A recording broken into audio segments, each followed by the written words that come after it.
ils ont espéré, jusqu'au bout, qu'il s'en sorte.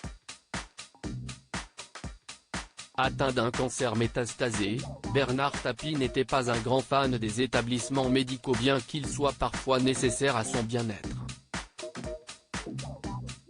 Le 3 octobre 2021, l'homme d'affaires a finalement rendu l'âme, âgé de 78 ans, après avoir traversé un parcours de santé en dents de scie, qu'il n'hésitait jamais à évoquer dans les médias, malgré, parfois, quelques difficultés à parler. Dans les colonnes du magazine Gala, son fils Stéphane se souvient notamment des subterfuges que la famille avait parfois dû mettre en place pour le forcer à rester à l'hôpital. Dont une fois à l'aide de la première dame de France. Il s'est retrouvé dans un sale état suite à sa perte d'appétit et sa dénutrition à un certain moment, rappelle-t-il.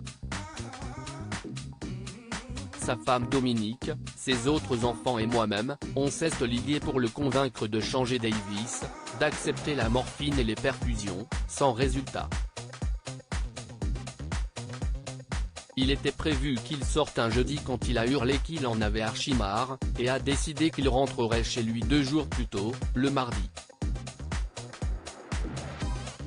Soucieux, son oncologue me prend à part et me dit « J'aimerais bien le retaper avant de le laisser sortir, tu ne peux pas le persuader d'avoir de la morphine ?» Si est-il là que Brigitte Macron a accepté d'intervenir, pour le bien de tous, quitte à devoir détourner la vérité. Elle n'a pas considéré la question longtemps et il se trouve que la première dame devait se rendre à l'hôpital pour rencontrer Bernard Tapie.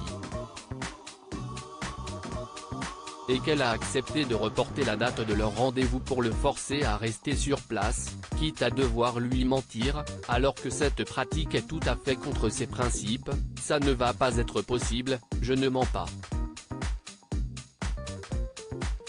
Elle n'a pas considéré la question longtemps, se souvient Stéphane Tapie. Je retourne dans la chambre de mon père et aussitôt, son téléphone se met à sonner, il regarde qui l'appelle et me fait un clin d'œil. C'était la première dame. Je n'ai pas entendu quels arguments elle a employés pour justifier ce report de visite, mais en revanche, j'ai entendu Tapie s'exclamer « D'accord, entendu pour jeudi matin à l'hôpital. C'était toujours ça de gagner. Un mal pour un bien. » Retrouvez l'interview intégrale de Stéphane Tapie dans le magazine Gala N° 1543 du 5 janvier 2023.